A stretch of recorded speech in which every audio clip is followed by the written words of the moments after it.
Shalom Bapak Ibu Saudara-saudari yang dikasihi oleh Tuhan Yesus Kristus. Pagi hari ini Sabtu 4 Mei 2024, saya Pendeta Daniel Selan bersama istri saya Ibu Eliska secara bergantian mengajak Bapak Ibu Saudara-saudari untuk mengikuti renungan harian yang dikeluarkan oleh Sinode Gereja Kristen Ekumene di Indonesia dengan berpedoman pada pola pembacaan Alkitab 4M, yaitu menerima, merenungkan, melakukan, dan membagikan firman Tuhan. Mari Bapak Ibu, kita awali renungan kita pagi hari ini dengan berdoa. Mari kita berdoa. Bapa yang kami puji dan kami permuliakan, di dalam nama Tuhan Yesus Kristus kami bersyukur. Kami bangun pagi dengan tubuh yang sehat dan segar. Semuanya itu kami rasakan karena kebaikan dan kemurahan Tuhan. Sebelum kami beraktivitas pagi hari ini, kami mau mengawali dengan merenungkan firman Tuhan. Karena itu kami mohon ya Tuhan, berikan kepada kami hikmat-Mu supaya kami dapat menerima firman Tuhan pagi hari ini. Di dalam nama Tuhan Yesus Kristus kami berdoa. Amin.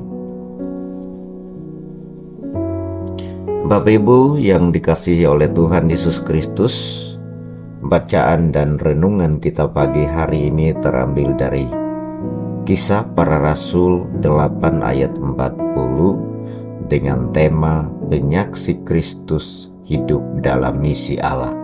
Kisah Para Rasul 8 ayat 40, demikian bunyi firman Tuhan. Tetapi ternyata Filipus ada di Asdod. Ia berjalan melalui daerah itu dan memberitakan Injil di semua kota sampai ia tiba di Kaisarea. Amin. Bapak Ibu, untuk merenungkan firman Tuhan pagi hari ini, mari kita memulai dengan pertanyaan-pertanyaan berikut ini. Apa maksud hidup selaku penyaksi yang benar dalam misi Allah?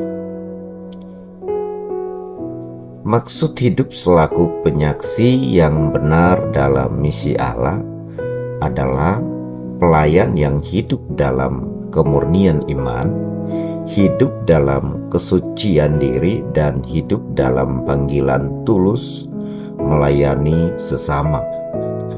Bukti hidup Filipus dalam misi Allah telah berdampak memberi solusi bagi sesama dan alam semesta. Ayat 40, Filipus menyaksikan Kristus di semua kota sampai tiba di Kaisarea. Penyaksi Kristus dalam misi Allah tidak diperkenankan berbicara dan bertindak atas kepentingan pribadi atau kelompok.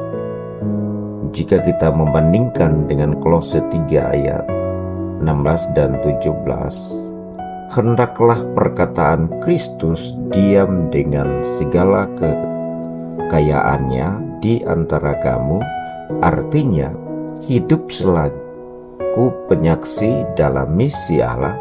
Jika Tuhan Yesus selalu menjadi wasit dalam diri penyaksi seumur hidupnya. Bagaimana hidup selaku penyaksi yang benar pada masa kini? Hidup selaku penyaksi yang benar pada masa kini adalah hidup dalam kemurnian pekabaran Injil Kerajaan Allah. Maka kita perlu menakar ulang apakah hidup kita dalam kemurnian pekabaran Injil. Untuk itu marilah kita sisa waktu hidup kita ini mengevaluasi diri, apakah kita memiliki performa atau kinerja yang bersifat atau didasarkan pada aktualisasi diri, di mana kita melakukannya dengan murni. Jika ya, maka kita yakin bahwa Tuhan Yesus sebagai kepala gereja akan terus memampukan kita untuk mengerjakan tugas pekabaran Injil di tengah dunia ini. Lebih lagi, jayalah Kristus dalam gerejanya, yaitu Gereja Kristen Ekumenik di Indonesia. Puji Tuhan. Bapak, Ibu, saudara-saudari yang dikasihi oleh Tuhan, marilah kita melakukan dua hal ini. Satu, memastikan diri selaku penyaksi yang hidup murni dalam pekabaran Injil. Dua, mau menakar ulang atau mengevaluasi diri selaku penyaksi dalam kemurnian pekabaran Injil. Amin, puji Tuhan. Demikian renungan firman Tuhan di pagi hari ini. Mari kita beraktivitas dengan tidak lupa membagikan firman Tuhan yang kita renungkan pagi hari ini kepada sesama kita dimanapun kita beraktivitas dan melayani hari ini. Mari kita berdoa. Bapa, terima kasih, kami bersyukur untuk firman-Mu pagi hari ini yang kembali mengingatkan kami sebagai penyaksi Kristus yang hidup dalam misi Allah, agar kami sungguh-sungguh mengevaluasi diri kami, agar semakin hari kami makin giat, kami makin masif dalam menyaksikan kemurahan Allah kepada sesama. Di dalam nama Tuhan Yesus Kristus kami berdoa dan bersyukur. Amin.